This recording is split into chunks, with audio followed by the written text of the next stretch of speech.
asked God to prove himself.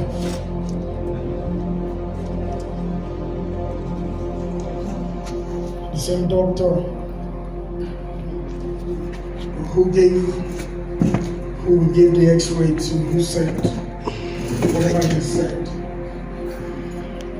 I took this x-ray home and I started worshiping God and praising God.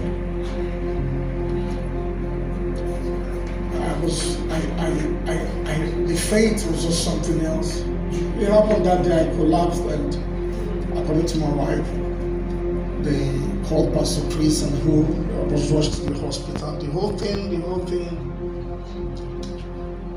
For weeks I was using, I think our father here, Reverend Tony, even came to the house to Bishop Wines. Then this x-ray. After I took this x-ray home, I was just worshiping God and just believing God. That same x-ray, after like 3 weeks or so, I took the same x-ray that was given to me to the same doctor. And while he was looking at the x-ray, he now said no, that I brought the wrong x-ray, but I should bring the x-ray that he gave to me. I said, I don't fall sick. The only one I know is maybe small fever programs and all that. We only have this one in the house. So, but no, where is it? Now look at you, why you start arguing. Say, what happened to the x-ray? That was the person I was waiting for. So I said, I took this x-ray to a doctor in Israel that has never lost any case. His name is Dr. Emmanuel. He is the all-knowing doctor.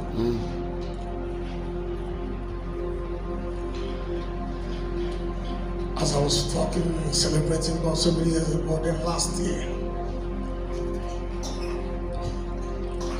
the enemy came again. For one members and all that, Pastor did praise, one family.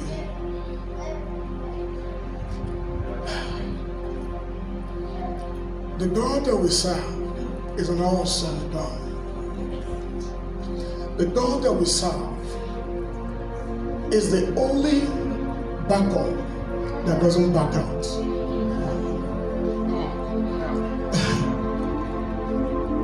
Above God, there's no height. This God has kept me. This God, on the 23rd last year of September, I was traveling to Calabar. It was an evening flight. And when that flight took off, we got to Calabar. The pilot announced that he was not seeing nothing. Reverend Bolata was on that flight. We were actually going to the same program. When he announced that he was not seeing, he now announced that he was going to try the 4th time. He was going to try the 4th time. While he tried, the plane was misbehaving. The truth is that I actually left. I was not on that train. I left. The protocol guys were already at the airport to receive us. The man tried and said he was taking us back to Abuja because the flight was from Abuja. So he announced he was taking us back. So after we toured, that was how things started. The plane started misbehaving. You see, I grew up, like Pastor David Praise said, I grew up in Church and Gate Waters, Church and Gate Airlines, from Church and Gate to Church and Gate Airlines. We've been traveling via flight. I think we have traveled together with you and all. I have seen turbulences, but that one was turbulence. This plane started misbehaving. This plane started scattering. All the luggages in the cabin were scattering on us. People, men were crying, women were crying, people were shouting, people were crying. But I looked at Reverend to the Boland, our father. I looked at him. I noticed he held his hand with Mama.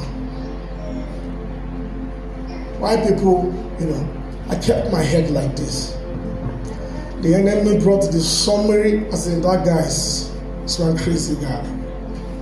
He showed me from my nursery school to that day, within seconds.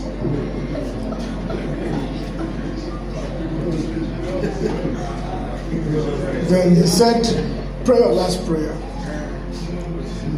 So I kept my head. People were crying. One man by my side was pulling me. Help me should help. Now I heard people saying bye-bye to their loved ones. And I saw a crowd on my streets coming to mourn me. This whole thing was just... So while I put my head, tears. I don't know what I wanted to start dropping. I dropped halfway or something. I went back. I don't know what. So while I was there, then something just said, you cannot die like a chicken. So I said it. The Muslims on that plane were also shouting Jesus. Yes. Because Jesus became loud that they forgot that they were shouting Jesus. Yes, sir.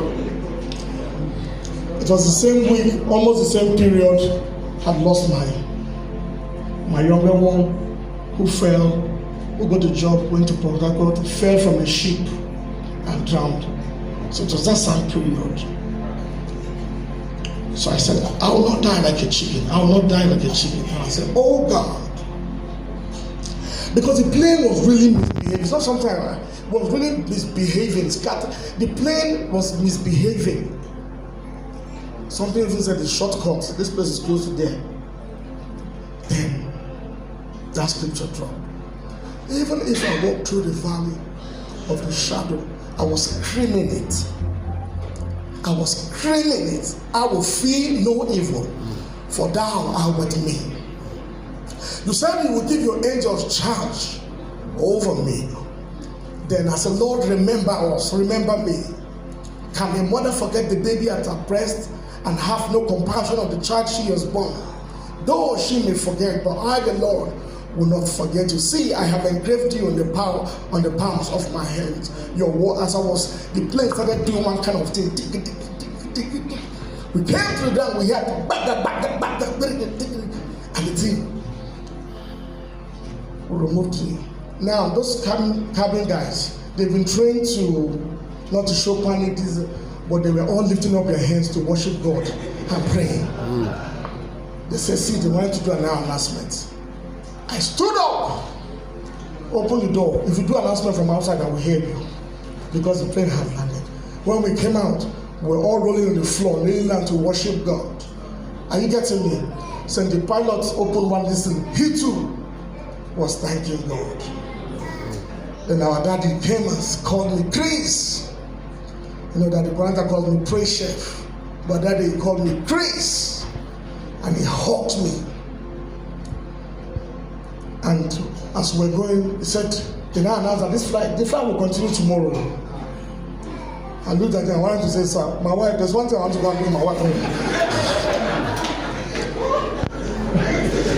He said, no, we're going.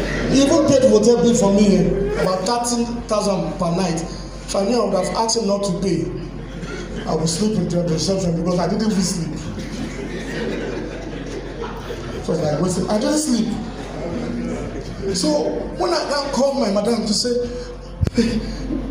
I was shocked. She was scary all over. What's going on there? What's going on? I said, this place, this is.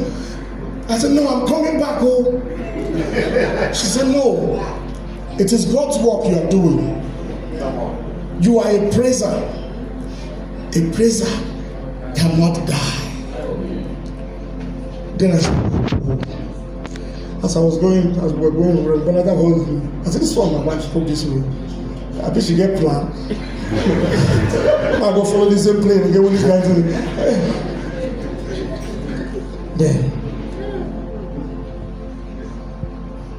when that man saw me, that malam said, fasto.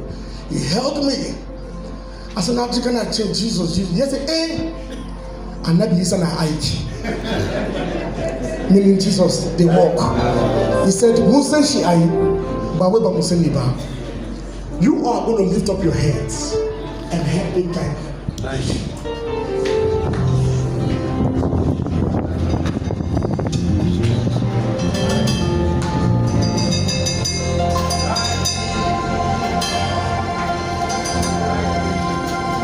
One of the reasons why I call some of our fathers and ask them to come, because I need prayers.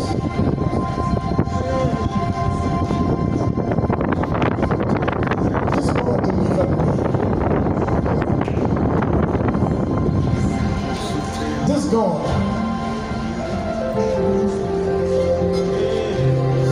Not a time to sing happy birthday song, but it's a time where I want to ask our fathers and our men.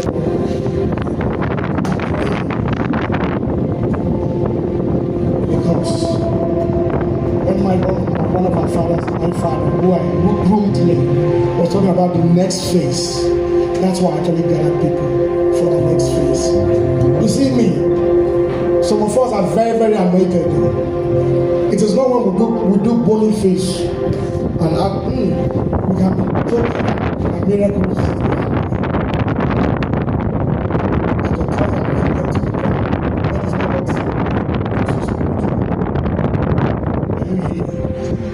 So I'd like to beg this one.